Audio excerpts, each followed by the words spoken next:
Deuxième partie. Alléluia. On va lire la parole du Seigneur. Alléluia. Gloire à Dieu. Amen. On va lire, si vous voulez bien, dans Ésaïe chapitre 2.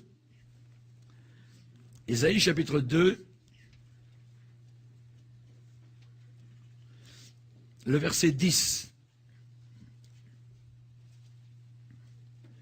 Ésaïe chapitre 2, verset 10, c'est la deuxième partie, donc particulièrement de cette grande conférence intitulée « La civilisation globale ». Entre dans les rochers et cache-toi dans la poussière pour éviter la terreur de l'Éternel et l'éclat de sa majesté. L'homme au regard hautain sera abaissé et l'orgueilleux sera humilié. L'Éternel seul sera élevé en ce jour-là.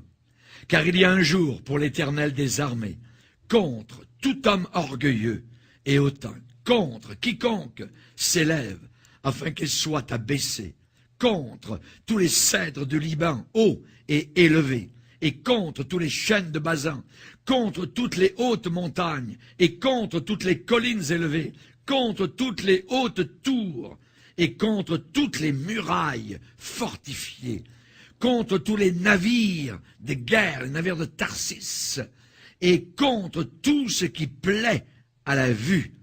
L'homme orgueilleux sera humilié, et le hautain sera abaissé. L'Éternel seul sera élevé en ce jour-là. Toutes les idoles disparaîtront. On entrera dans les cavernes des rochers et dans les profondeurs de la poussière pour éviter la terreur de l'Éternel et l'éclat de sa majesté, quand il se lèvera pour effrayer la terre.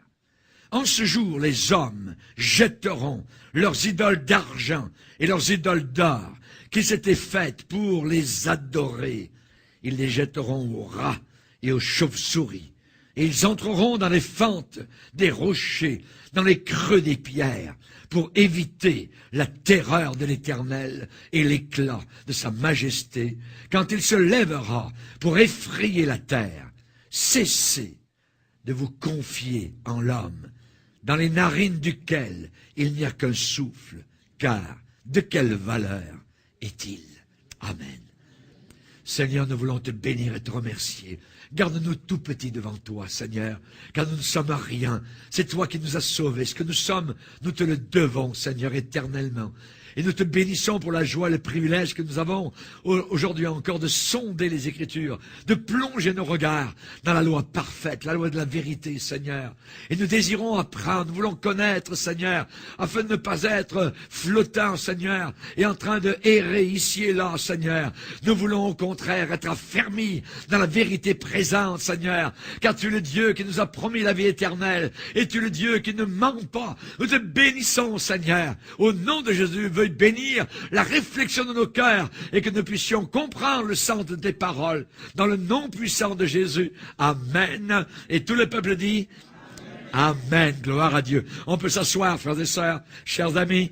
Alléluia. Gloire à Jésus. Gloire au Seigneur. Donc, nous avons vu tout à l'heure dans Zacharie chapitre 5, particulièrement, qui est la base de notre conférence, ces trois femmes qui sont décrites. Il y en a une, ensuite il y en a deux autres. Et les deux autres élèvent la première. Donc la première représente particulièrement le mouvement économique mondial actuel, et nous étions en train de voir l'esclavage commercial, et nous venons de voir dans Ésaïe chapitre 2 que arrivera un jour où les hommes jetteront leurs idoles d'or et d'argent aux rats et aux chauves-souris. Ça veut dire que leur argent ne vaudra absolument rien du tout. Voyez, les vraies valeurs au jour du jugement sont des valeurs spirituelles. Les valeurs spirituelles, de confiance en Dieu, et non pas de méfiance en Dieu, mais une confiance totale, absolue, dans la parole divine qu'il nous a donc accordée. Et vous savez qu'Apocalypse chapitre 13, où l'on parle évidemment de ce gouvernement mondial, où l'on parle de la bête, on parle de faux prophètes, on parle de cette puce qui sera placée sur le front donc de tous les damnés de la terre à cette époque-là, eh bien, Apocalypse 13 est possible uniquement Actuellement, c'est toutes les entreprises et les hommes d'affaires dépendent de quoi? Eh bien, d'une surveillance absolue et suprême. Et vous savez que cette surveillance absolue est en train de se placer maintenant tout autour de la planète Terre. Quand j'étais en convention dans la ville de Londres, en Angleterre, la ville de Londres est la ville où lorsque vous sortez de votre maison le matin, vous êtes visionné. Toute la journée, vous êtes sur des caméras et jusqu'au soir quand vous rentrez chez vous. Ce n'est que le début, voyez. Mais cette surveillance mondiale est en train de se placer partout par un système de réseau, donc de caméras, donc qui sont capables de visionner tout ce qui se passe à n'importe quelle heure du jour ou de la nuit. Et on sait que Apocalypse 13, qui est décrit dans la Bible, n'est possible que s'il y a cette surveillance absolue, suprême, donc commune du monde entier.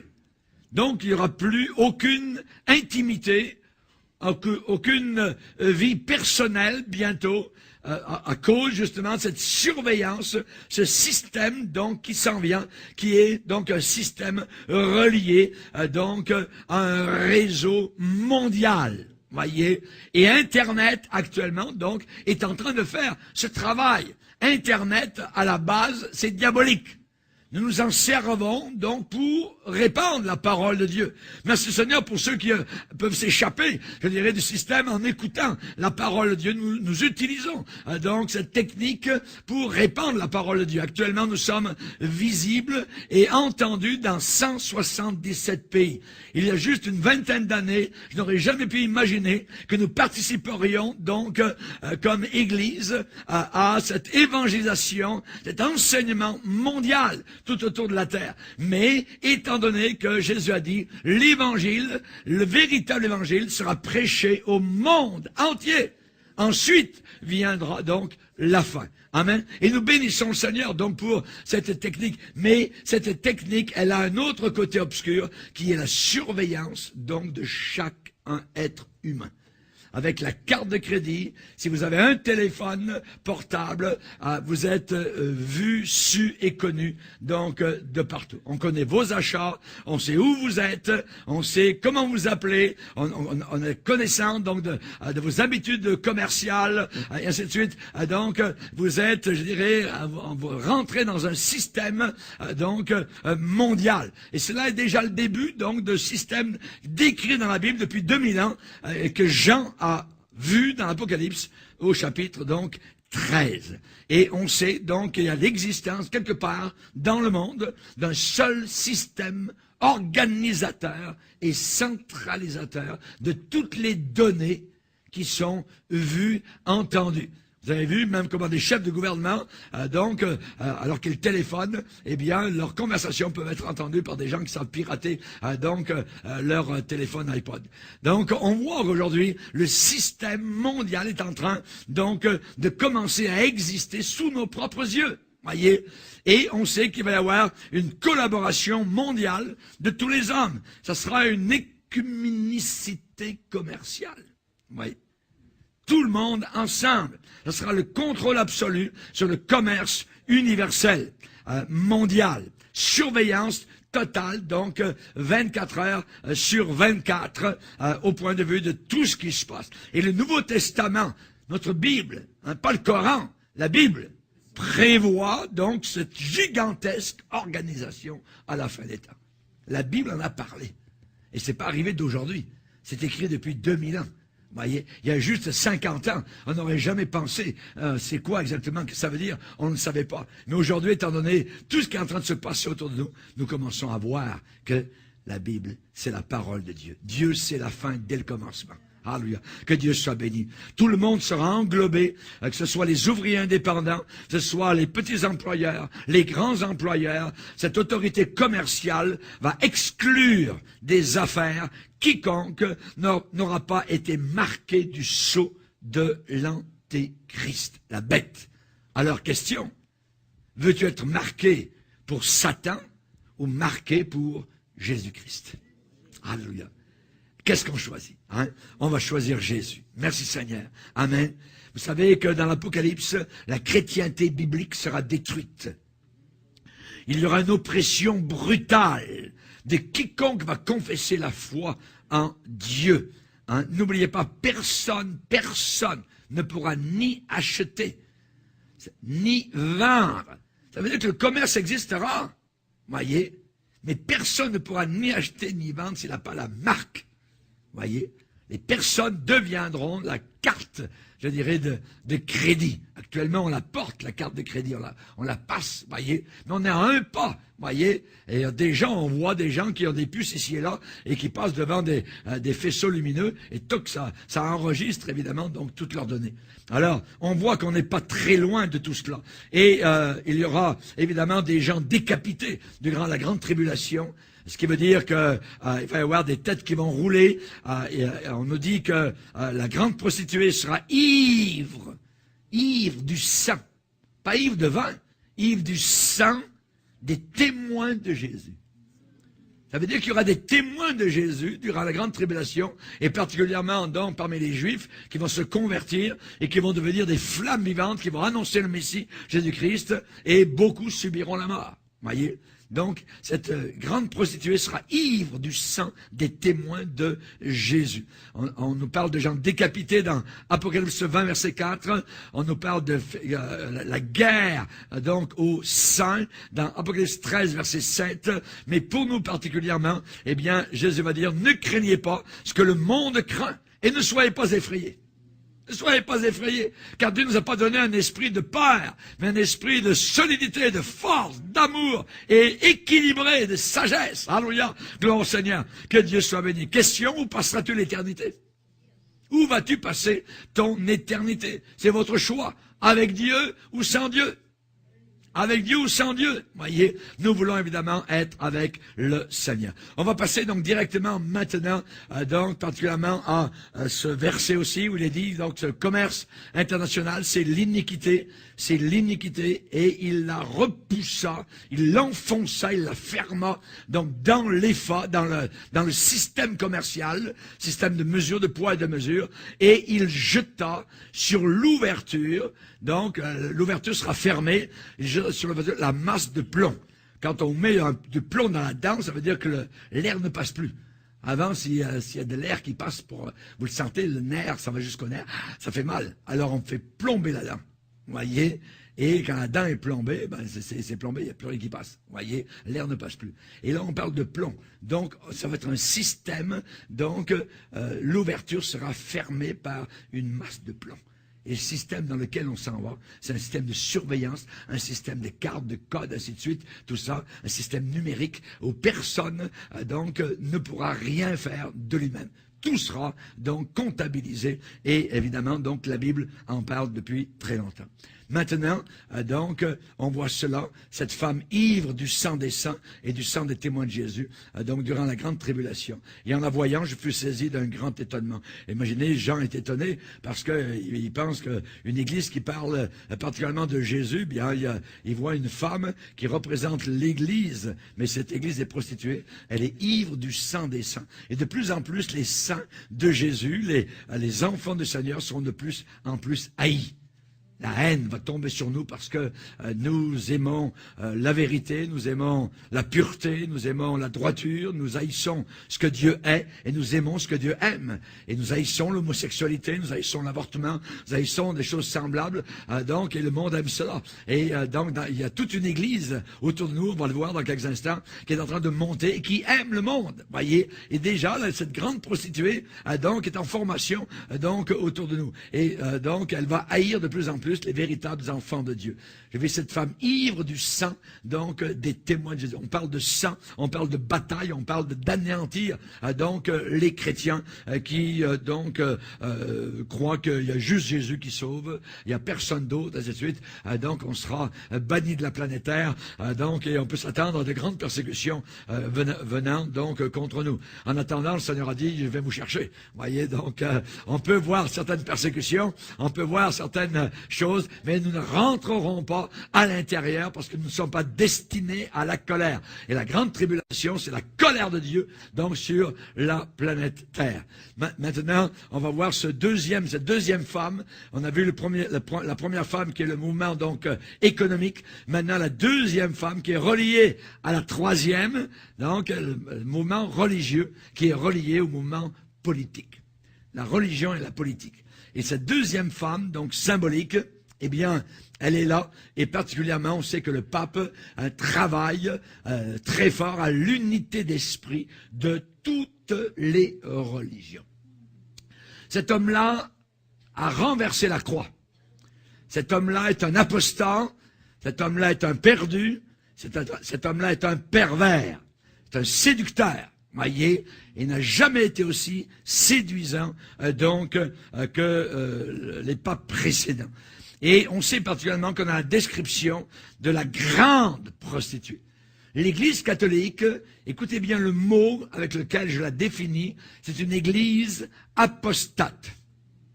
C'est une Église apostate, ce n'est pas une Église chrétienne. Pourquoi? Parce qu'elle ne croit pas à la Bible. Elle ne croit pas à la Bible. Et dans le concile de Trente, eh bien, l'Église catholique, après la réforme de Luther, de Calvin, ainsi de suite, ils sont réunis pendant des années, plus de 10 ans, pour discuter donc de cette réforme de Luther. Beaucoup de gens avaient quitté l'Église catholique. Ils sont arrivés à la conclusion, et je vais vous lire la conclusion de ce concile de Trente qui a eu lieu, et l'Église catholique n'est jamais revenue sur ce qui a été déclaré à la fin de ce concile. Si quelqu'un dit que l'impie est justifié par la foi seule, entendant par là que rien d'autre n'est requis pour coopérer à l'obtention de la grâce, et qu'il ne lui est en aucune manière nécessaire de se préparer et disposer par un mouvement de sa volonté, qu'il soit anathème. Ça veut dire maudit. L'Église catholique n'est jamais revenue de ça. Ce qui veut dire que tous les évangéliques, aux yeux de l'Église catholique, sont anathèmes, maudits. Parce que nous disons que l'homme est justifié uniquement par la foi, sans les œuvres. Si vous entendez un catholique dire qu'il croit qu'on est justifié par la foi seule, en réalité, dans sa tête, c'est autre chose. Il faut qu'il soit baptisé d'eau, bébé, il faut qu'il aille au confessionnal, il faut qu'il aille à la messe, il faut qu'il dise son chapelet, et par lui-même, par des bonnes œuvres, peut-être qu'il ira au ciel, mais avant cela, comme il n'est pas parfait, il va passer par les flammes du purgatoire. Voyons donc. Est-ce que les apôtres ont enseigné ça? Voyez? Ensuite, il faut prier beaucoup Marie, tout ça, qui est la déesse du ciel, qui répond à toutes nos prières, ainsi de suite. Donc on voit que l'Église catholique romaine n'a pas changé. Vous voyez, ne s'est pas repenti de cela. Et le concile de Trente, ils ne sont jamais revenus sur cela. Donc, si quelqu'un dit que l'impie est justifié par la foi uniquement, entendant par là que rien d'autre n'est requis pour obtenir la grâce, qu'il soit anathème. L'Église catholique dit ça. Elle n'a jamais enlevé cela. Ce pape croit cela. C'est un jésuite. Les jésuites, c'est l'arme, je dirais, la plus féroce de l'Église catholique romaine. Cet homme est prêt à mourir pour l'Église catholique romaine. Et il faut faire très attention vis-à-vis donc de tout cela. Et la deuxième femme de Zacharie, chapitre 5, eh bien, représente une seule Église mondiale, écuménique. Cela ne veut pas nécessairement dire une seule dénomination mondiale de masse, mais une unité d'esprit de toutes les religions. Le pape a dit dernièrement, et a étonné le monde, l'enfer n'existe pas. Il a dit que l'enfer n'existait plus. Et il a fait d'autres déclarations en disant qu'il suffit d'avoir sa religion, quelle qu'elle soit, et on va tous se retrouver au ciel. Et même ceux qui sont athées, qui ne croient pas en Dieu, s'ils sont bons et gentils, eh bien, ils vont aller au ciel. Ça, c'est ce que le pape François vient de dire. Voyez?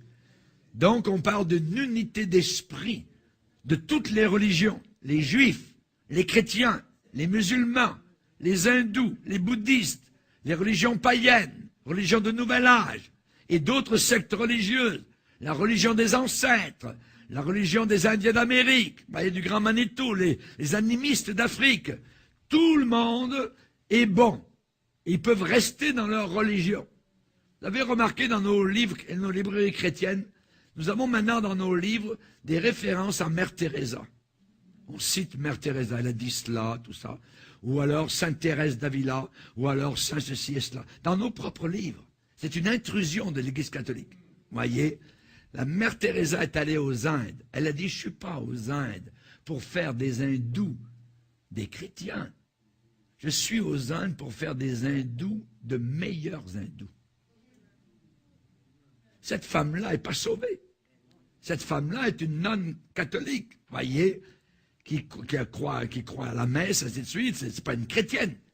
Mais vous avez vu comment on la cite très souvent dans nos propres livres et dans nos églises évangéliques. Alors c'est une païenne, comme Sainte Thérèse d'Avila, comme les autres, ainsi de suite. Et Rick Warren particulièrement, donc se sert beaucoup du catholicisme et de ses saints donc dans ses livres. Il faut faire très attention vis-à-vis donc de cela. Alors dans l'unité d'esprit donc actuelle, il n'y a aucune religion qui sera exclue. Écoutez bien, aucune religion ne sera exclue. Voyez. Et ce mouvement a déjà commencé à se répandre et à se former. Depuis des années, les églises évangéliques qui croyaient la Bible et qui savaient déjà que les efforts écuméniques étaient diaboliques, voyez, eh bien, maintenant, beaucoup d'églises évangéliques n'ont plus aucun sens de discernement. Aucun discernement. Voyez, tout cela est presque éteint aujourd'hui. Et le Saint-Esprit nous dit expressément que dans les derniers jours, beaucoup abandonneront la foi pour s'attacher à des esprits séducteurs. S'il y a un séducteur, c'est lui. C'est un séducteur. Satan travaille avec cet homme-là.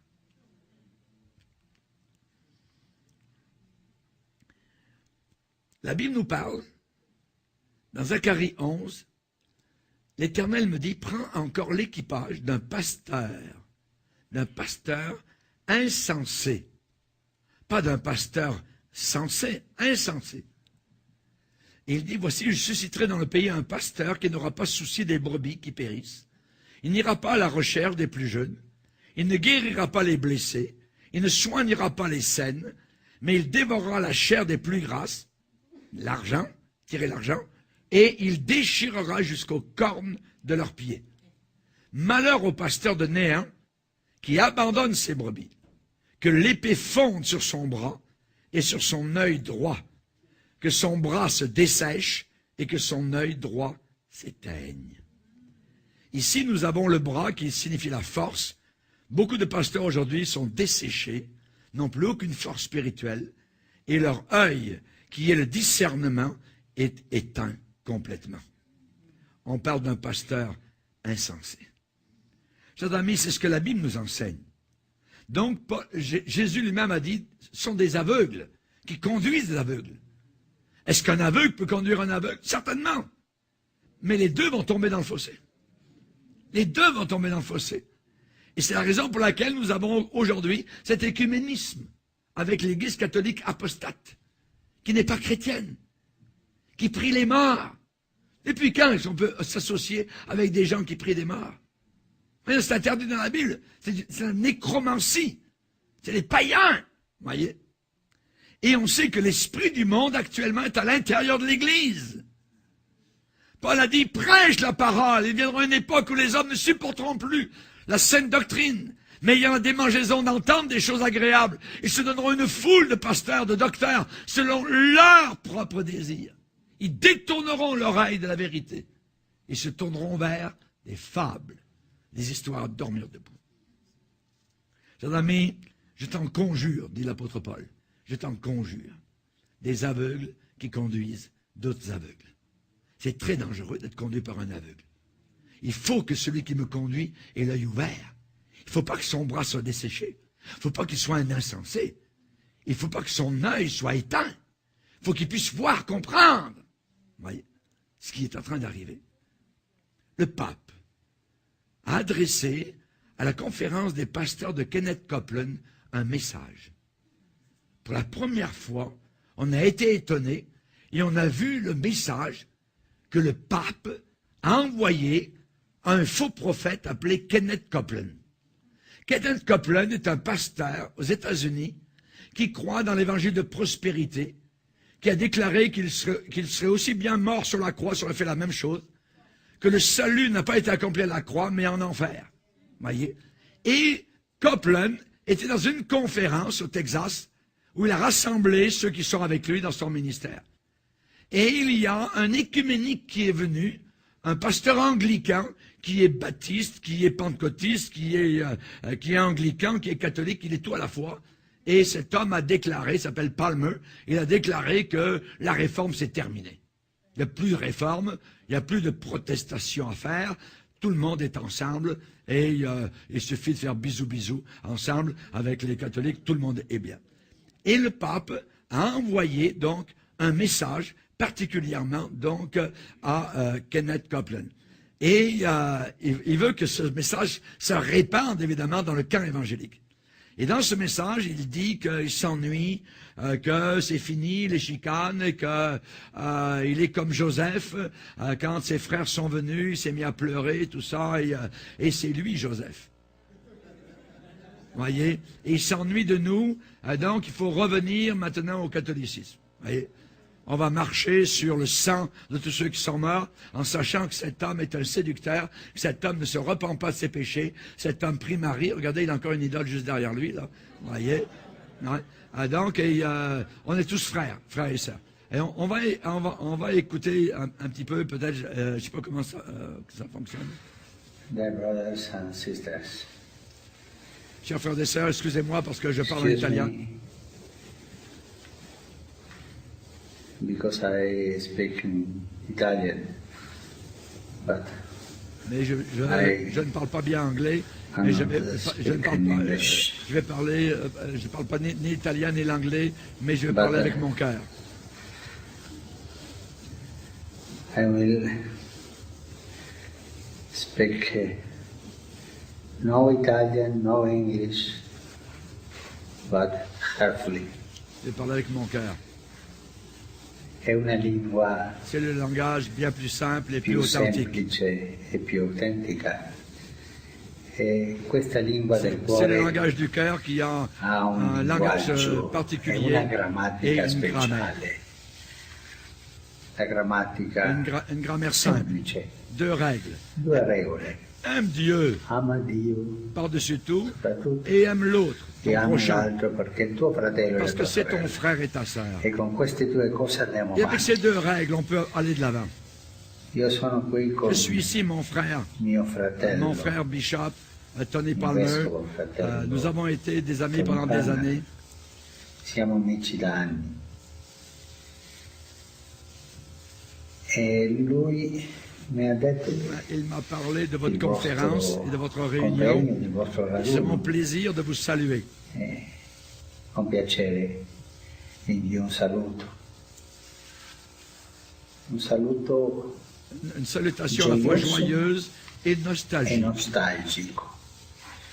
Gioioso perché Joyeuse parce que ça me donne la è da joie gioia che de voi venir avec vous siete ensemble pour venuti adorer per lodare Jésus-Christ, Gesù Cristo, le seul l'unico Seigneur, Signore, et pour pregare prier al le Padre Père e et ricevere lo recevoir Spirito. l'Esprit. E questo dà gioia perché Ceci si vede m'amène che de il la Signore joie lavora parce in que je tutto peux il voir mondo. que Dieu travaille partout dans le monde. È nostalgico Mais je suis perché aussi nostalgique ma parce que succede come mais nei quartieri, ça fra arrive noi. Nei quartieri ci sono famiglie dans che les si faubourgs, vogliono, il y a des e famiglie che familles non si qui vogliono, s'aiment les unes famiglie les che si autres, uniscono e famiglie che si les familles separano. viennent ensemble, E les noi siamo familles un se po', séparent aussi. mi Et nous permetto la sommes parola, une separati. sorte de, permettez-moi de vous dire, Séparati nous perché sommes séparés parce que i peccati c'est le ci hanno péché qui separati, nous a i nostri séparés, peccati. tous nos péchés. E Cette mauvaise compréhension au travers de l'histoire, manifesti nella storia, ma ça a été une Una longue lunga route strada de péchés que nous avons eu tous il ensemble. peccato Qui est à blâmer? comunitario. Ma chi ha la colpa? Tutti abbiamo la colpa. Nous partageons tous le blâme, Tutti nous siamo avons tous peccatori. péché. Soltanto Il y a un uno seul è qui est giusto, sans il péché, Signore. c'est le Seigneur. E Io la Je nostalgia suis nostalgique à cause de cette che séparation questa separazione qui est venue et finisca a une fin e ci dia la comunione, et qui va la nous donner de la nostalgia communion. Je suis nostalgique di de quell'abbraccio vous embrasser. nel quale parla Les Saintes Écritures la Sacra parlent quand Scrittura, Joseph, les frères de quando i Joseph ont fratelli commencé à mourir de faim. Giuseppe, affamati, sono Ils sont andati descendus en a Égypte pour acheter du blé pour qu'ils puissent manger. per comprare, per poter mangiare. Pour manger. Ma andavano a comprare, Et ils avevano avaient i l'argent, soldi, mais ils ne pouvaient pas manger ma non l'argent. potevano mangiare i soldi. Mais ils ont trouvé quelque chose de plus que de la Hanno nourriture. trovato Ils ont qualcosa retrouvé più leur frère. del pasto. Hanno trovato il fratello. Fratello. Tutti noi abbiamo dei soldi, i soldi Nous della avons cultura, i tous soldi un della courant, nostra le courant de storia, notre culture. Nous tante avons beaucoup ricchezze de culturali, richesses anche culturelles et des religiose, richesses religieuses. Nous avons des traditions diverses. Ma dobbiamo Mais quand trovarci nous venons come pour se fratelli rencontrer les uns les autres comme frères, e dobbiamo nous piangere devons pleurer ensemble, insieme, comme Joseph come l'a proprio fait. Giuseppe, Ces pleurs nous quel uniront, pianto che ces unisce, pleurs d'amour. il pianto dell'amore. Io vi parlo come Je fratello. vous parle comme un frère. Je vous parle comme d'une façon très simple. E vi parlo così semplicemente, con gioia e Avec nostalgia. joie et nostalgie, Facciamo crescere la nostalgia, laissons notre nostalgie Perché questo grandir, ci spingerà parce que ça va nous faire découvrir les uns les autres, pour nous embrasser encore les uns les autres. e a lodare Et Gesù ensemble, nous Cristo adorerons come Jésus-Christ Signore comme le della seul storia. Seigneur de l'histoire. Vi ringrazio Je vous tanto remercie profondément de per m'écouter. sentirmi. Vi ringrazio tanto Je remercie profondément de nous permettre de per parler le langage lasciarmi du cœur. parlare la lingua del cuore.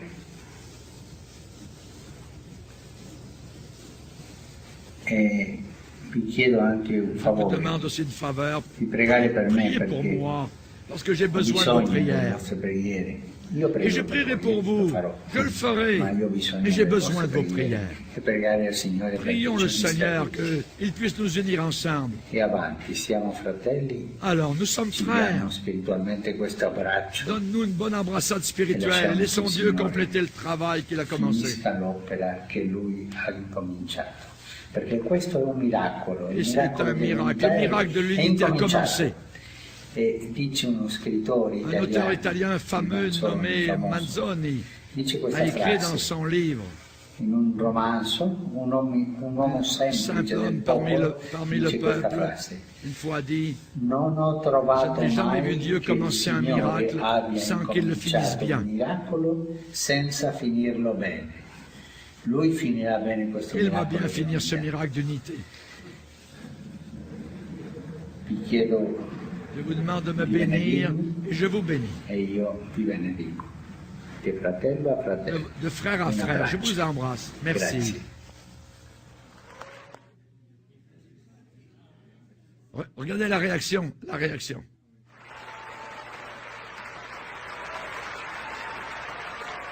Oh, L'église glory, apostate. glory, glory. L'église apostate. Chers amis, Jésus a bien dit que personne ne vous séduise. Si on n'est pas ancré dans la parole de Dieu, on va le croire. On va le croire. Parce que c'est le langage du cœur. Le cœur. C'est plus la parole. C'est plus la vérité. Il prie Marie, il prie les morts, il croit au purgatoire. Il dit qu'il n'y a même plus d'enfer. Il dit qu'il y a beaucoup de mythes dans la Bible. Adam et Ève, c'est un mythe, ainsi de suite. Il y a beaucoup de choses que l'Église catholique déclare. C'est une Église apostate. Et voyez comment la réaction, donc, parmi le camp pentecôtiste, ainsi de suite. Abominable. Abominable. Le premier pas dans n'importe quelle église vers ce genre d'influence, c'est une église de type Jézabel. De type Jézabel. Pour amener le monde à l'intérieur de l'église, dans la maison de Dieu. Qu'est-ce qu'il faut faire premièrement? Il faut changer les choses. Et la première chose à changer, c'est la musique. Il faut amener la musique du monde à l'intérieur de la maison du Seigneur. Que l'esprit de l'Église puisse être modifié, remanié, transformé pour rentrer dans le nouveau moule. Dans le nouveau moule.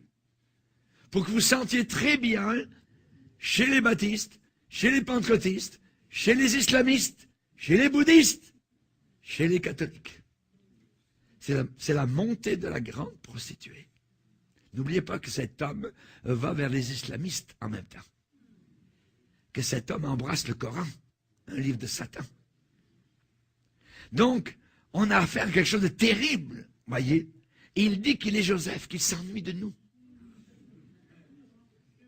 Il s'ennuie de nous, voyez. Il ne dit pas, je vais changer, je vais croire l'évangile tel que la Bible déclare. Rien du tout. Il a encore derrière lui l'idole. Marie, il l'a pris tous les jours. Chers amis, nous avons aussi à l'intérieur de l'Église maintenant de nouvelles méthodes d'amusement, de divertissement. Vous avez remarqué depuis environ 20 ans, nous avons les amusements, les spectacles dans l'Église. Les clowns, les clowneries, des chorégraphies, des danses, les stars. Vous devez payer pour rentrer dans votre Église. Il y a un prix d'entrée quand il y a une star à l'intérieur. C'est abominable. Jamais on n'a vu ça auparavant. Il y a des événements multiples, remplis d'émotions. Des pasteurs humoristes, des fameux concerts. On a même des magiciens qui viennent faire des spectacles à l'intérieur. Je les ai dit, si quelqu'un aime le monde, l'amour du Père n'est pas en lui. L'amour du Père n'est pas en lui. C'est l'amour du monde. On veut venir à l'église pour s'amuser. On veut venir à l'église comme on vient au cinéma, comme on vient à un spectacle, comme on vient à un festival des arts ou quoi que ce soit à Montréal. Festival jazz, vous voyez. Jazz. Pour amuser la galerie. L'ordre du jour, c'est hyper. Voyez. Et la plupart des églises sont tellement intoxiquées d'émotions qu'ils n'arriveraient même plus à reconnaître une véritable visitation du Saint-Esprit. Ils ne reconnaîtraient même plus ça. Presque toutes les assemblées, de toute taille, de toute influence, entendent parler constamment de certains thèmes. Et les thèmes que les pasteurs sur lesquels ils prêchent, l'unité, l'amour, la tolérance, se rassembler, se réunir, faire tomber les murs, se respecter, voyez. Et ces thèmes qui sont enseignés depuis une vingtaine d'années dans nos églises, ces thèmes ne sont pas pensés, je dirais réfléchis ou dirigés pour unir des gens qui croient la Bible dans l'église locale. Mais c'est une unité qui inclut toute une brochette très longue de différentes conceptions religieuses. Et ces églises-là, apostates, sont conditionnées à devenir la femme symbolique, la deuxième, de Zacharie 5. Représentant la religion mondiale, ils y vont. On leur demande d'y aller. Le pape s'ennuie d'eux. Imaginez. Cette femme symbolique, la deuxième, représente la religion mondiale. Elle a le vent dans les ailes. Jamais le pape n'a fait une proposition semblable auparavant dans le camp évangélique. Jamais. Mais il peut le faire maintenant parce que le terrain a été préparé. Pourquoi mêler la paille au froment? Jérémie 23, verset 28. Qui est menteur? Il y en a un des deux qui est menteur. Qui est menteur? Vous savez que le pape va vers les islamistes. Et vous savez ce qu'il dit? Le pape François est l'émergence d'une religion mondiale. À noter que les principales religions se sont déjà réunies 4 fois depuis 2003. Rappelez-vous à Assise pour la première fois. À Assise, le pape a réuni des hindous, des bouddhistes, le Dalai Lama. Il a réuni toutes les religions du monde en disant on va prier ensemble. Et prier qui? Ouais. On va lire un passage dans 1 Jean chapitre 2. 1 Jean, pas Jean, mais 1 Jean chapitre 2. Qui est menteur? C'est la question qui est posée par le Saint-Esprit. Qui est menteur? 1 Jean, chapitre 2, verset 22. 1 Jean, chapitre 2, verset 22. Qui est menteur? Réponse, sinon celui qui nie que Jésus est le Christ. Ça veut dire celui qui ne croit pas que Jésus est le Messie, que Jésus est le Sauveur du monde, que Jésus est Dieu le Fils. C'est un menteur. Celui-là est l'Antéchrist, qui nie le Père et le Fils. Quiconque nie le Fils, ce qui arrive aux bouddhistes, ce qui arrive aux islamistes, et ainsi de suite, qui nie le Fils, ils ne croient pas au Fils. Les islamistes le disent et le crient bien haut, Dieu n'a pas de Fils. Quiconque nie le Fils n'a pas non plus le Père. Hey, est-ce clair? Tous les islamistes, les bouddhistes, les hindouistes n'ont pas le Père, puisqu'ils nient le Fils. Quiconque confesse le Fils, reconnaît le Fils, a aussi le Père. Amen. Gloire au Seigneur. Donc, on assiste actuellement donc à cette montée donc d'écuménisme dans le monde, et le pape particulièrement donc le pape François, lui, il fait la déclaration suivante. Par exemple, je vous cite au sujet des musulmans. Il dit, nous ne devons jamais oublier qu'ils prétendent avoir la foi d'Abraham, et avec nous, ils adorent le Dieu unique et miséricordieux qui jugera l'humanité les derniers jours. Wow! Attends. Ils ont la foi d'Abraham, les islamistes, et ils adorent le Dieu unique et miséricordieux avec nous. Ils ne croient pas au Fils. C'est écrit sur leur mosquée. Dieu n'a pas de Fils. Ils le disent. Dieu n'a pas de Fils. Et qui est menteur? Les islamistes, les bouddhistes, ainsi de suite, les hindouistes ont l'esprit de l'Antichrist. Ou bien ma Bible est fausse. Et en faisant cette déclaration, le pape François rejette donc les doctrines les plus fondamentales de la foi chrétienne. Les musulmans, donc, n'acceptent pas cette doctrine-là. Ils disent qu'il n'y a de Dieu que Allah. Allah, c'est un démon, c'est le Dieu, la déesse de la lune. Allah. C'est la raison pour laquelle, sur toutes les mosquées, vous avez la lune. Comment les chrétiens et les musulmans peuvent-ils adorer le même Dieu? C'est impossible.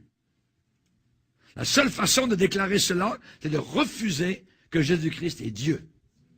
Et le pape renverse la croix. Il renverse la divinité de Jésus-Christ. Cet homme-là que vous venez d'entendre, qui se languit de nous.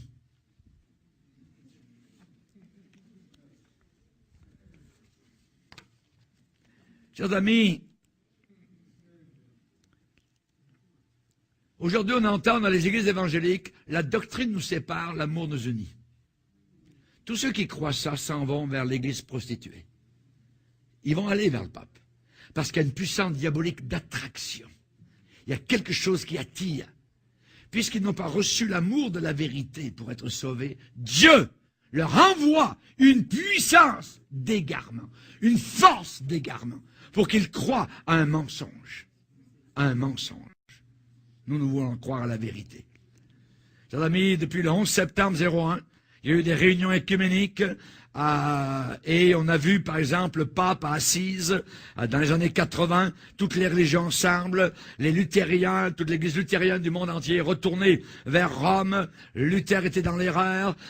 Celui qui a préparé le chemin du pape, qui s'appelle Palme, a déclaré que Luther et la réforme, c'est fini, c'est terminé, puisque tous les luthériens sont retournés à Rome et reconnaissent l'autorité papale.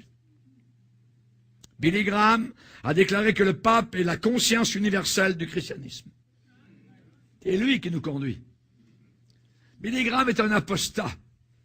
Il est devenu apostat. Il s'est fait acheter par l'Église catholique romaine depuis des années.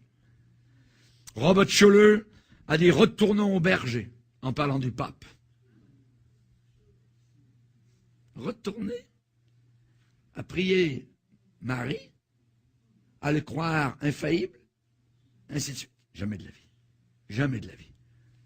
Chers amis, nous devons nous battre, nous devons protester. Pour que le mal aille de l'avant, il suffit que des hommes bons se taisent. Taisez-vous, acceptez comme des brebis dociles de retourner au pape et vous allez en enfer. Vous reniez Jésus, vous trahissez le Seigneur. Les religions unies. Il y a un mouvement incroyable qui a débuté en 1995 aux États-Unis d'Amérique. The United Religions Organization, l'Organisation des religions unies. Et ce mouvement a eu son départ dans le même lieu où a commencé l'ONU il y a environ 70 ans. N'oubliez pas, l'Organisation des religions unies. L'ONU, c'est l'Organisation des Nations unies.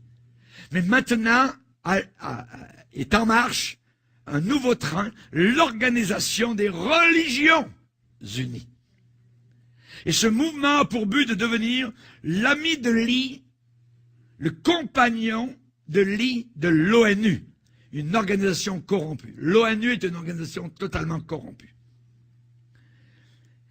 Les deux mouvements, les deux femmes symboliques de Zacharie 5, qui enlèvent l'épha entre la terre et le ciel, donc, et ces deux femmes, le vent leur souffle, je dirais, dans les ailes, ça va vite. Le pape, tout comme Joseph, se languit des chrétiens séparés. La Bible dit, ne vous conformez pas au siècle présent, soyez transformés par le renouvellement de l'intelligence pour que vous discerniez quelle est la volonté de Dieu. Est-ce que c'est la volonté de Dieu qu'on retourne au... Est-ce que le pape est mon frère? Depuis quand il s'est converti? Depuis quand il abandonne les idoles? Depuis quand il est né de nouveau? Vous voyez? Vous voyez, l'ancien pape, avec toutes les religions, ça, c'est la religion apostate, ennemie des chrétiens. Et vous avez le pape qui dirige. C'est là l'affaire. C'est que le pape, d'un côté, il courtise le camp évangélique, comme vous venez de le voir. Mais de l'autre côté, il courtise les musulmans, il courtise les bouddhistes, il courtise les hindous, hein, l'église de Russie, ainsi de suite, orthodoxe. Donc vous les avez tous, ça c'est juste une brochette, voyez.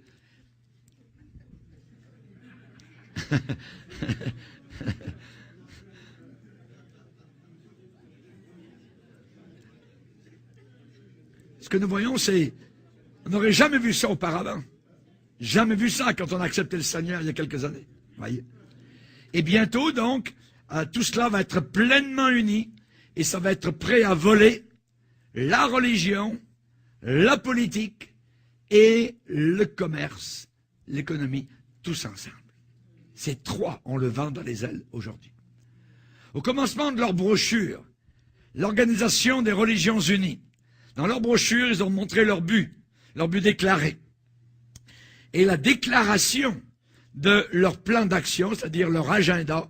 Voyez, ça c'est encore une autre réunion, Interfaith, donc à Doha, ici. Et vous avez donc encore l'Église catholique qui mène donc le bal, et particulièrement dans les religions unies, leur agenda, je cite ce qu'ils déclarent, les religions unies accorderont aux différentes religions du monde entier un lieu de rassemblement permanent ou par la prière journalière, par le dialogue et l'action, elles pourront utiliser leurs ressources spirituelles et morales pour le bien de toute vie sur cette terre.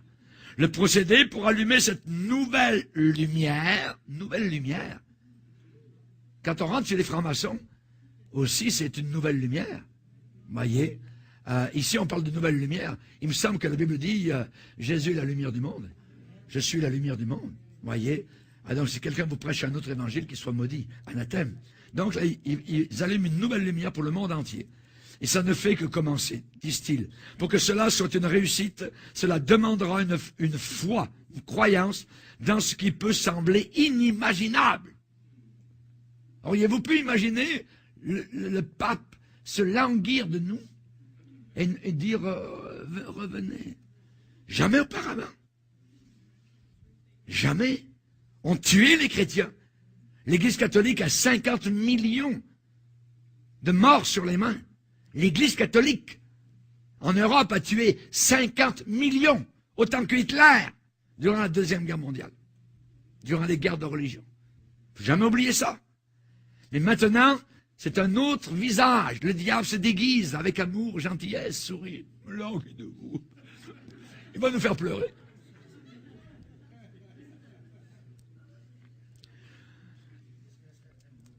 Il dit pour que cela, ils disent dans la religion, l'Organisation des Religions Unies, pour que cela soit une réussite, cela demandera une foi dans ce qui peut sembler inimaginable, mais qui en fait est possible. Une consécration à participer dans un esprit d'humilité, de conviction et d'ouverture. Une consécration qui nous appelle à aller au-delà de nous-mêmes, même au-delà de la Bible, c'est moi qui le dis, vers quelque chose qui nous est commun à tous et où le monde peut être transformé. Ah, c'est blablabla. Bla, bla, bla. Vous voyez, c'est merveilleux, mais c'est la prophétie de la Bible qui est en train de s'accomplir sous nos yeux. Et dans leur plan d'action, ils ont déclaré ce qu'ils allaient promouvoir. Prier pour un profond respect et une coopération parmi toutes les religions. Ne plus parler en mal contre les autres. Ma Bible me dit, reprends, censure. Ensuite, ils disent, encourager les autres à faire la même chose. Se joindre aux autres dans des concerts de prière. Voyez, la Bible me dit, éloignez-vous d'eux. Ils disent, créer des opportunités pour la prière, le dialogue et des actions coopératives avec les gens des religions différentes. Ma Bible me dit, par des paroles douces et flatteuses. Comme le pape, douces et flatteuses. Vous voyez, ils séduisent les cœurs des simples. Moi, je dirais des simplets. Vous voyez, séduisent. Et eux, ils disent, la moindre voix a sa valeur propre. Imaginez la puissance de milliers et même de millions de voix de toute tradition religieuse dans le monde, unies dans la prière. Notez bien que cette assemblée, cette église, cette communauté, eh bien, va être la compagne des Nations Unies. Tout d'un coup, on a la politique et la religion ensemble. Comme les deux femmes que nous voyons, les deux dernières, dans Zacharie chapitre 5. Oui.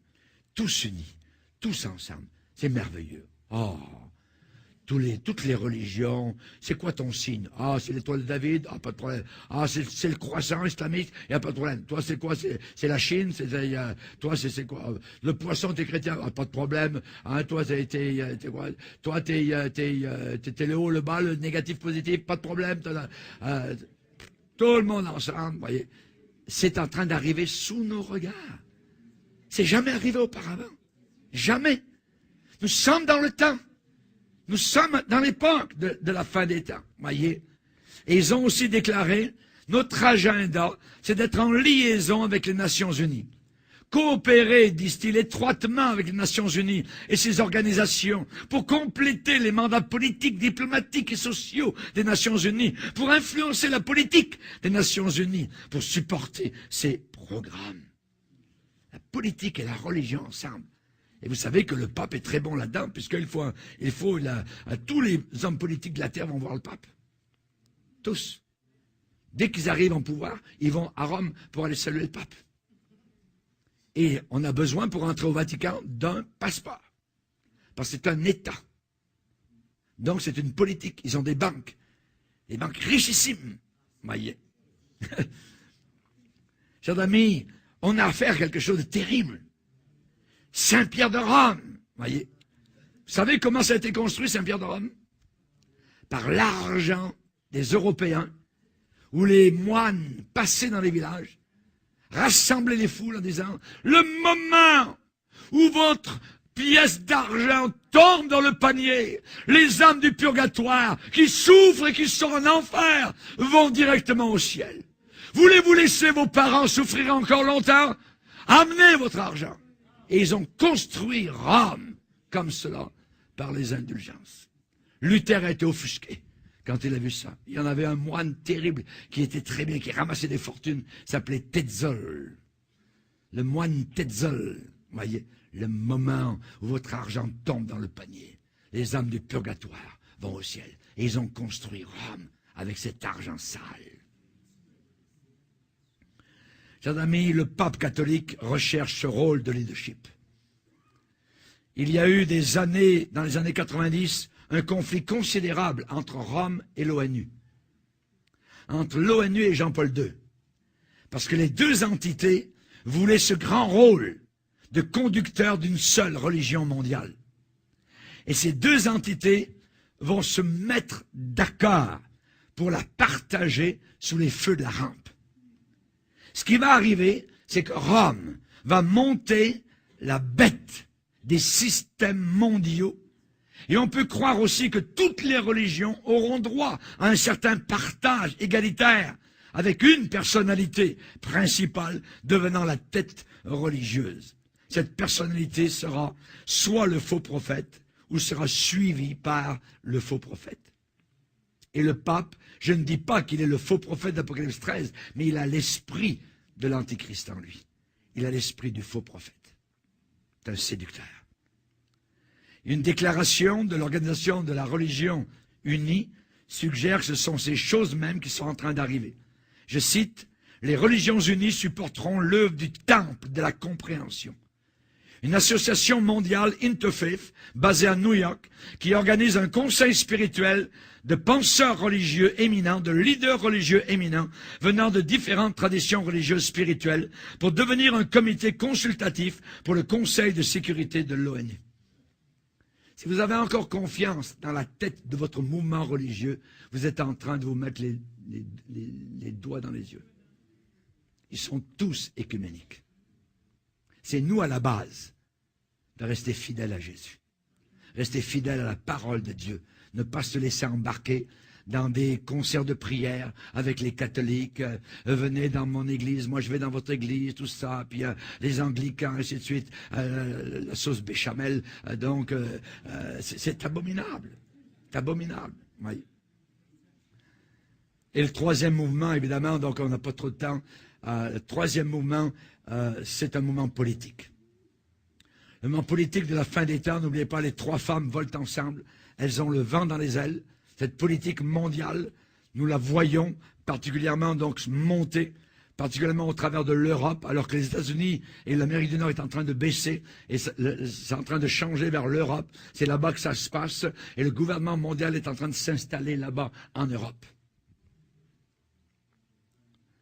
Chers amis, nous avons besoin de savoir que Jésus va revenir.